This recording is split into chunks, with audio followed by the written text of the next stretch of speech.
Custom Busumutaria no थांनो थाखाय आंनाव थावनि फैसा बियै लाङोमोन। Custom बसुमतारिया आंनो थोंजों बुंदोंमोन कक्लाबारि समस्थियाव जोंनि बिपिएफआ देराखाया ओंखायनो आङो नोंनि समस्थियाव आं थांनानै मेल खालामहैया नोङो खालि आंनो न'आव थांनो टाउननि भाराखौल' हर आदा होननानै हरदोंमोन बुंनो लुगैयाखैमोन आं दिनै आंनि सायावबो बायदिसिना बाथ्रा बुंबायना आं बुंथारबाय आङो नोंनि सिगाङाव बिदि बुंहरनानै लांबाय थाखायो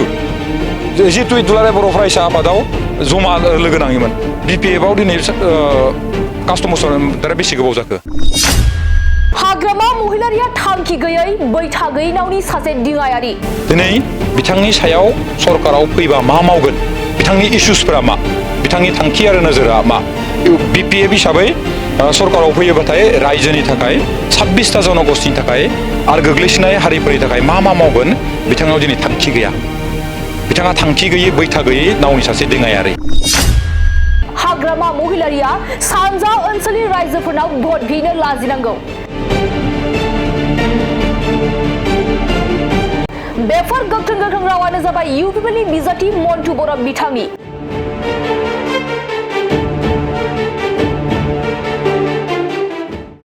बिथां मन्टु बर'आ गोख्रों रावजों बुंथिदों दि हाग्रामा महिलारिया मा साननानै खामानि मावो बेखौ बिथांनि बिबुंथिनि गेजेरजोंनो मिथियो बिपिएफ हिसाबै रायजो राजाफोरनि थाखाय आरो गोग्लैसोनाय हारिफोरनि थाखाय मा मावगोन बिथांनाव जेबो थांखि गैया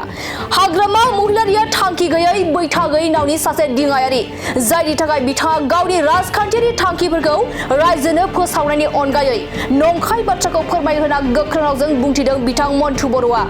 बिनि अनगायैबो बिथां मन्टु बर'आ जायखौ हाग्रामा महिलारिया नंखाय सुक्ति होना बुंदोंमोन दिनै बे सानजा ओनसोलाव थांनानै भट बिनो बिथाङा लाजिनांगौ होना गोख्रों बाथ्रा बुंथिदों बिथां मन्टु बर'आ दानिया फैदो बिथां मन्टु बर'नि आबुं बाथ्राखौ जों खोनासंनानै लानि कास्टम बसुमतारिया आंनो थोंजों बुंदोंमोन कक्लाबारि समस्थियाव जोंनि बिपिएफआ देराखाया ओंखायनो आङो नोंनि समस्थियाव आं थांनानै मेल खालामहैया नोङो खालि आंनो न'आव थांनो टाउननि भाराखौल' हर आदा होननानै हरदोंमोन बुंनो लुगैयाखैमोन आं दिनै आंनि सायावबो बायदिसिना बाथ्रा बुंबायना आं बुंथारबाय आङो नोंथांनि सिगाङाव बुंहरदों नामा सिगाङाव बिदि बुंहरनानै लांबाय थाखायो जिहेतु दुलाराय बर' फरायसा आफादाव जमा लोगो नाङोमोन बिपिएफआव दिनै कास्टम बसुमतारिया बेसे गोबाव जाखो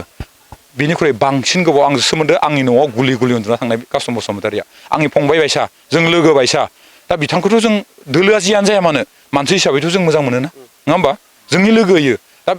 बे लोगोआ जुदि राजखान्थिखौ लानानै जुदि गावस्रा जायोबा आंनि एगेन्स्टआव जुदि स्टेटमेन्ट होयोबा आंबोथ' बुंनांगौ जागोन ना आंबो बुंनांगौ जागोन आरो बिखौ लानानै जोंनि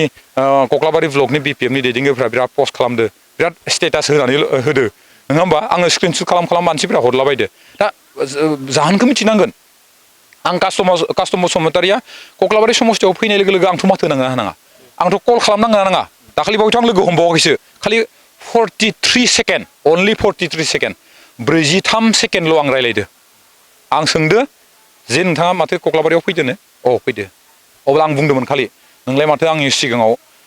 थाव सोनो बिहरबाय थाबालाय कक्लाबारि समस्थियाव बिपिएफआ जेनखागोन होननानै फैया होनदोंमोनलै होननानै बुंदों आङो बेखिनिल' ओमफ्राय बेलेग जेबो गैया बिनि उनावनो बोरै मा जालांखो आं मिथिया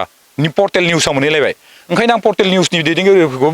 बुंनोसो लुगैयो जे जाथायखौ मोजाङै मिथिना लाग्रो नङा होमबा जाथायखौ मिथिनानै लाग्रो दिनै मैयाना दाखालि बे जायगायाव बिपिएफनि मिथिं दंमोननो बे मिथिङावबो रायजो राजाफोरनि सिगाङाव सासे मानसिया बिपिएफनि दैदेनगिरिया आंनि एगेन्स्टआव बुंलांदोंनो जाय मानसिया नैबे मोननै लामानि फैसाखौ जादों बख'नानै जाय मानसिया फुंबिलि दालांनि फैसाखौ बख'नानै जादों जाय मानसिया बर'खाग्रा लामानि फैसाखौ बख'नानै जादों खुनु साख्रि गैया बाख्रि गैया आं एमसिएलए थेवबो आंनि न'आ बिल्डिं नङा बै मानसिना बिल्डिं खिन्थु आं बुंनो लुगैयाखैमोन खिन्थु आंनि एगेन्स्टआव बुंबाथ' आं बुंथारनांगोन ना नङा होमबा आं जानला मोनला बुंग्राबो नङा बुहुत सयज' खालामनानै थायो खिन्थु बुंबाथ' जों बुंनांगोन ना ओंखायनो आं सानो नैबायदि बेले बेजेया बिथांमोननि गेजेराव जादों बिपिएफनि हेड अफिस कक्लाबारि ब्लक बिपिएफ अफिसा आंनि न'जों नांजाबनाय खैथायाव दावराव जायो खैथायाव मानसि जोबो माला सियार बुख्रुबो सब मिथिजोबो आङो बुख्रुबबाय थायो थांनाय बर' बाजारनि जिखिनि बिथां हाग्रामा महिलारि बिथाङा फैदोंमोन बे खालिबो दावराव जादों बिनि हप्तासे सिगाङाव साइकेल आरो सियार बुख्रुबदो केशबनगरनि अफिस आरोबाव सिमला आंनि न' सेरनि बिथांनि हेड अफिस सेराव मानि थाखाय जादों बेखौथ' आं मिथिला दावराव दावसिखौ जों खोनाबाय आंहा न'आ नांजाबनाय नालाय जेननायनि मोनसे इसाराखौ आंबो सानो आरो बयबो रायजो राजाफोरा बुजिजोबो जे बिथांमोननि गेजेराव मा आथिखालाव मा जाबाय दं मा जाबाय थायाखै बयबो रायजो राजाफोरा हमनो हायो दा ओंखायनो आं सानो नैबे कक्लाबारि समस्तियाव जों मोनसे डिसिप्लिन भाबै मोनसे सान्तिखौ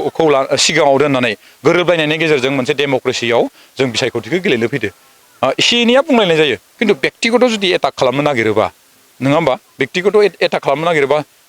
जोंबोथ' बुंनांगौ जागोन ना ओंखायनो आं बयबो दोलोखौ खावलायनोसो लुगैयो जे जों राजखान्थिखौ मोजाङै जाहाथे गोजोन थासारिखौ लानानै बयबो गेलेयो मानो होनोबाथाय बुंलायनो गोसोबा आंथ' दुलाराय बर' फरायसा आफादनि सासेसो दैदेनगिरि आं राजखान्थियाव 5 बोसोरल' जाबाय बिथांमोनहा राजखान्थियाव 17 बोसोर जाबाय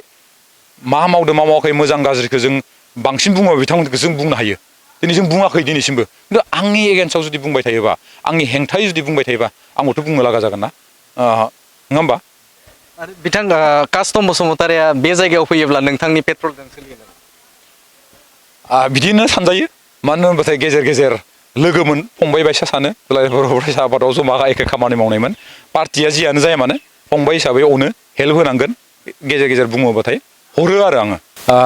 मानसिखोदि बिथांनि बिबुंथिनिफ्रायनो हमनो हायो बेयाव रोखा जायो बिथाङा हाग्रामा महिलारि बिथाङा माबायदि मानसि मा साननानै खामानिखौ मावो बे बिथांनि जिखिनि नैबे बिसायख'थिनि सिगांफोरनिखौ आं बुंनो नागिराखै बिसायख'थिनि सिगाङाव जिखिनि बाथ्रा बुंदों ना बे बाथ्रानिफ्राय बिथाङा दि माबायदि मानसि बेयाव रोखा जायो दिनै बिथांनि सायाव सरकाराव फैबा मा मावगोन बिथांनि इसुसफोरा मा बिथांनि थांखि आरो नोजोरा मा BPF हिसाबै सरकाराव फैयोबाथाय रायजोनि थाखाय 26ता जनगोष्ठीनि थाखाय आरो गोग्लैसोनाय हारिफोरनि थाखाय मा मावगोन बिथांनाव दिनै थांखि गैया बिथाङा थांखि गैयै बैथा गैयै नावनि सासे देङायारि जायनि जाहोनाव बिथाङा गावनि राजखान्थियारि जिखिनि नोजोर बा थांखिफोर बे थांखिखौ रायजोनो फोसावनायनि अनगायै नंखाय बाथ्रा बिथाङा रायजोनि गेजेराव फोरमायनानै मोनसे थुलुङा मोनसे मिनिथाव मोनसे फेस्लाजों बिथाङा निउस मिडियाखौ बा रायजो राजाखौ बिथाङा बारलांनो नाजानाया नैबे बिथांनि बिबुंथिनिफ्राय रोखा जायो